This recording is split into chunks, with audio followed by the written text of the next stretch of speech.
This is a fun one. So, Alex Perez against Matt Schnell. 24-6 for Alex Perez, 15-6 for Matt Schnell. A 2-inch height advantage for Schnell and a 5-inch reach advantage. Not many knockouts for Matt Schnell with 2, but 8 submissions and a nice even distribution of finishes for Alex Perez. 7 submissions and 5 knockouts. What do you reckon?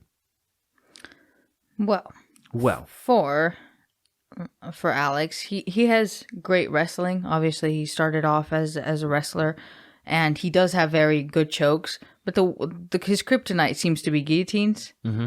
And in his last fight, I felt like he didn't realize that the guillotine was in, because the way that Figueiredo closed the guard, it was a little bit delayed. Bit lazy, wasn't it? Yeah, he was like, oh yeah, I'll just close it as well. Yeah, I should. It wasn't like I got it, I'm going to close it immediately, and he was reacting to it. It was almost like if Figueiredo would have taken a little bit longer, you probably still wouldn't have reacted to it the way like he would have. Yeah.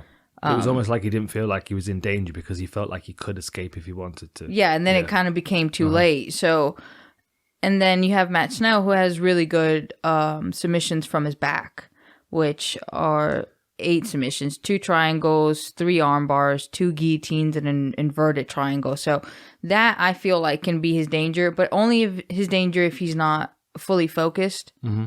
That I feel like Perez is the better of the two.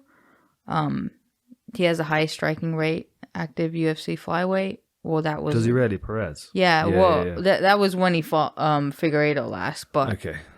Yeah, I don't know if it's changed, but... I don't know, Moreno might have changed it in the last Figueiredo fight. Yeah. I don't know. Probably, but when he went to fight him, that was the case. So you can see that pace is sort of a style, and I feel like when wrestlers fight, you can tell that mentality also plays out in their style, because it's you go from one move to the next and to the next, and you don't really give up positions. Yeah. Like jiu-jitsu people usually like, oh, okay, well, I got this, and then I'm going to wait. And wrestlers, it's not. And that sometimes gets them caught. You know, sometimes you work yourself into danger. But most of the time, not so much if you're well aware of those positions.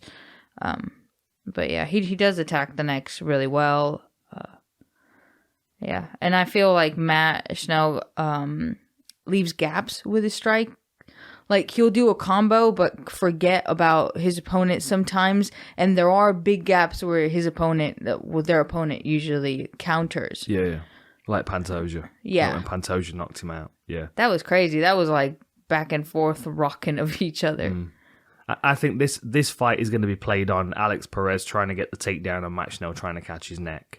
I think that's going to be the cycle in this fight. I think Schnell will be happy to strike with him and probably won't opt to go to the ground unless Perez tries to take it there. Because Perez stands quite low, and I feel like Schnell might feel like he can kind of walk him down and just kind of work at him and chop it.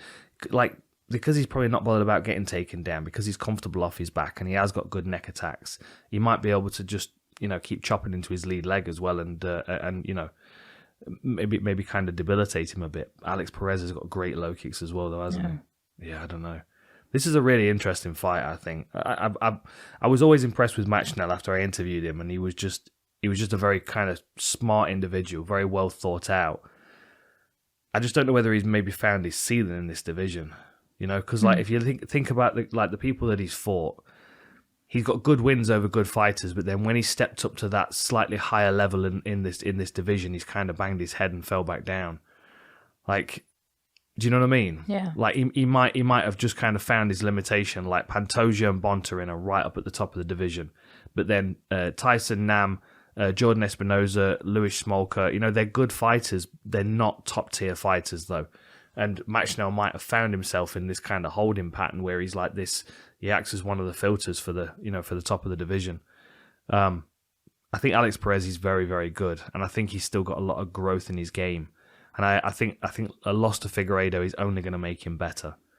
This is a big opportunity for Matt Schnell. I mean, he's at number 9, and Perez is at number 4. If he can get a win over here, this opens up some real good opportunities for Schnell. Yeah, I'm still going with Alex. You're still going with Perez? Okay, yeah. I wasn't trying to convince you otherwise. Okay. I think Alex is going to take it as well, but I do think it's a I do think it's one of the most interesting fights on the card.